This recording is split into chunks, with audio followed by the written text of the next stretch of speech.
हरे भरे पहाड़ों के बीच बसे एक शांत गांव में एक छोटी प्यारी बिल्ली रहती थी, मिनी। मिनी बहुत जिज्ञासु, थोड़ी शरारती और अपनी चमकती हरी आंखों के लिए दूर दूर तक मशहूर थी।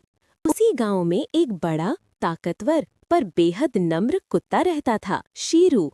वो गांव का रक्षक था, रात में पहरा देता और दिन में बच्चों के साथ खेलता। मिनी और शेरू की दोस्ती पूरे गांव में चर्चा का विषय थी। दोनों हर शाम साथ खेलते, लेकिन उनके स्वभाव बिल्कुल अलग थे। एक दिन शाम को जब आकाश नारंगी रंग में रंगा था, मिनी दौड़ते दौड़ते शेरू के पास पहुंची। शेरू शेरू, आज रात कुछ अलग करने का मन है, उसने उत्साह से कहा। शेरू मुस्कुराया। क्या करने का सोच रही हो मिनी? मिनी ने रहस्यमयी आवाज में कहा। हम चांद की पहाड़ी पर चलते हैं, कहते हैं वहां से पूरी दुनिया दिखाई देती है। मैंने कभी नहीं देखा और तुमने भी नहीं। शेरू ने आसमान की ओर देखा। आज रात पूर्णिमा थी। चांद इतना बड़ा और चमकीला था। दोनों रात होते ही चुपके से जंगल की ओर निकल पड़े। पत्तों पर चांद की हल्की किरणें पड़ रही थीं और आसपास झिंगूरों की आवाज गूंज रही थी। लगभग 1 घंटे बाद दोनों पहाड़ी की चोटी पर पहुंच गए।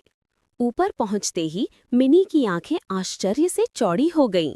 नीचे पूरा गांव चांदनी में चमक रहा था। छोटे छोटे घर रोशनी से दमकते थे। नदी चांदी की रेखा जैसी लग रही थी और दूर दूर तक फैले खेत हल्की रोशनी में झिलमिला रहे थे। ये तो जादू जैसा है, मिनी फुसफुसाई। शेरू भी दृश्य देखकर शांत हो गया। हाँ, कभी कभी रुककर देखना चाहिए कि दुनिया कितनी खूबसूरत है। दोनों चोटी पर बैठकर कुछ देर हवा का आनंद लेकिन उनकी शांति ज्यादा देर टिक न पाई। नीचे जंगल की ओर से धुआं उठता दिखा। मिनी ने तुरंत देखा। शेरू, ये तो आग लग रही है क्या? शेरू की आंखें चौड़ी हो गईं। हाँ, शायद कहीं बिजली गिरी होगी या किसी लकड़ी के ढेर में चिंगारी लगी होगी। दोनों पहाड़ी से नीचे भागे।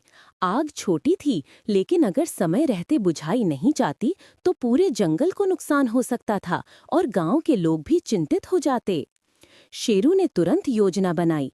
मिनी, तुम गांव जाकर सबको बुलाओ, मैं तब तक कोशिश करता हूँ आग को फैलने से रोकने की।